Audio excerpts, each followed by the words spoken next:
folclóricas en los pueblos, ¿no? En muchas regiones. Sí, sí es un instrumento muy universal, se usa para todo. Nos comentabas, compras tu violín, un violín de 500 pesos, y cómo es que te decides a entrar ya a nivel profesional a estudiar la carrera. Pues tomé el violín y empecé a explorar y me di cuenta que es demasiado difícil, que no lo puedes agarrar y decir, a ver, vamos a tocar una melodía bonita. O sea, no funciona así. El violín es demasiado difícil para tocar, para producir un sonido agradable. Y decidí tomar clase para ver qué se podía hacer. Y la maestra, que se llamaba Andrómeda, me dijo, pues tú podrías ser un muy buen violinista y aquí está la carrera en la Estatal de Música de Violín. Pero ¿por qué podrías ser un buen violinista? ¿Tienes un gran oído musical? ¿Qué vio en ti? Pues yo creo que mi experiencia con los tríos, que me había dejado una gran nutrición musical y cultura, pues lo aproveché para el violín y como que me vieron ciertas cualidades. Y yo creo que de ahí nació el comentario. De ahí nace el comentario, pero perdón que insista, ¿qué cualidades? Porque sería muy interesante para nuestra audiencia televisiva, si tienen un hijo con tus características, ¿qué cualidades tiene que tener o un violinista o, como tú dices, un músico? Pues sensibilidad, para resumir. Yo recuerdo que la música antes no había, eh, yo no leía partituras, yo tenía que usar una grabadora con un cassette o un CD para volverle un poquito, escucharla y entonces probar con mi guitarrita a ver si qué onda. Entonces en ese ir y venir mis sentidos se agudizaron y empecé a digerir la música de una manera que pues adquirí el lenguaje. Y entonces yo creo que eso es lo que vieron mis maestros de violín, que dijeron, este chavo conoce algo de cómo funciona esto. ¿Fue provechoso el estudiar la carrera a nivel profesional? Sí, sí, porque Porque eres un ser muy libre. sí, sí, también fue muy provechoso porque había una biblioteca muy extensa de música y de libros de teoría musical. Entonces todo lo que yo ya había tomado empíricamente lo empecé a poner en mi lado izquierdo del cerebro, como en la razón y en El los lado izquierdo conceptos. sería el de la creación, El lado izquierdo sería del más bien el del razonamiento, y el lado razonamiento, derecho es de la creación. de la creación y la sensibilidad. Entonces, al momento en que yo uso conceptos y que puedo leer partituras, entonces mi gama de música se abre exponencialmente, ¿sabes? Porque ahí hay herramientas que te sirven muchísimo.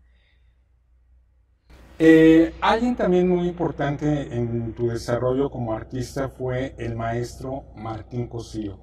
¿Qué recuerdas de él?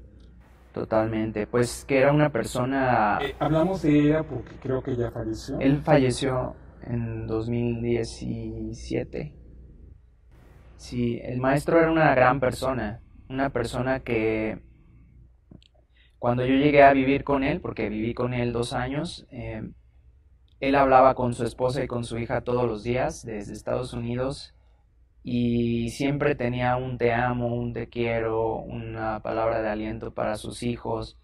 Él tenía una esposa con un hijo con capacidades diferentes y él lo apoyaba económicamente. O sea, estamos hablando de una persona pues muy humilde, muy bondadosa y para mí esas cualidades creo que son lo más importante. Y todo eso lo dejaba ver en su música. Entonces, para mí Martín, pues Miguel, ahí se dio un gran binomio, él como pianista y tú como violinista. Y hay algo precisamente que a ti te gusta mucho, el experimentar, el crear por ti mismo. ¿Se dio eso con el maestro Cosío?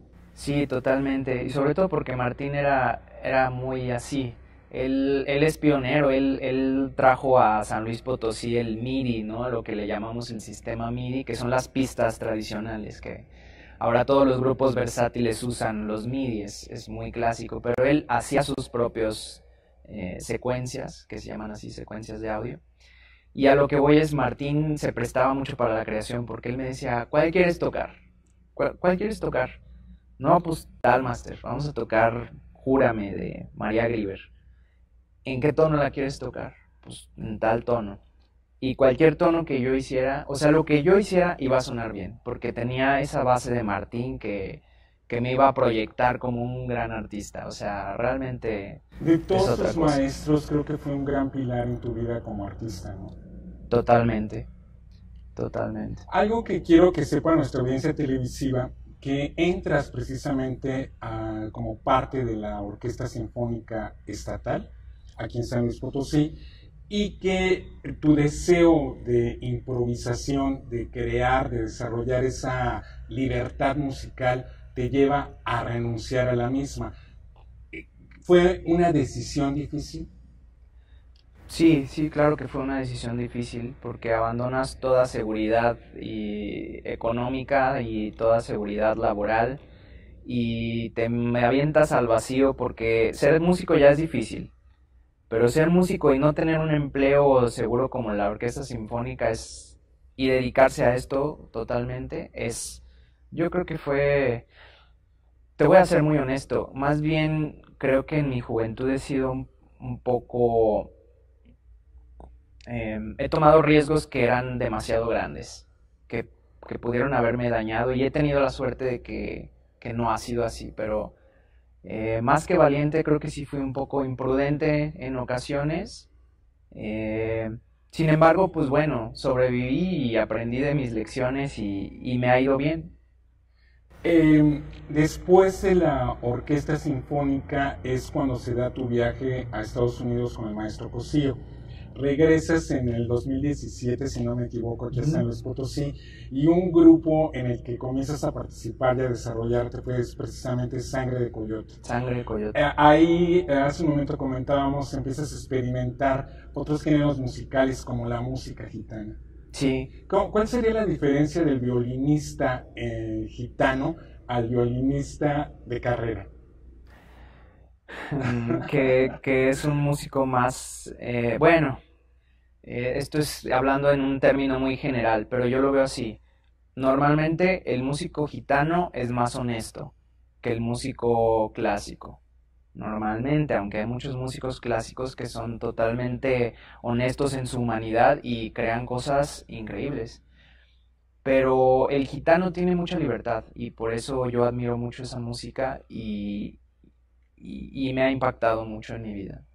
Han sido grandes aprendizajes.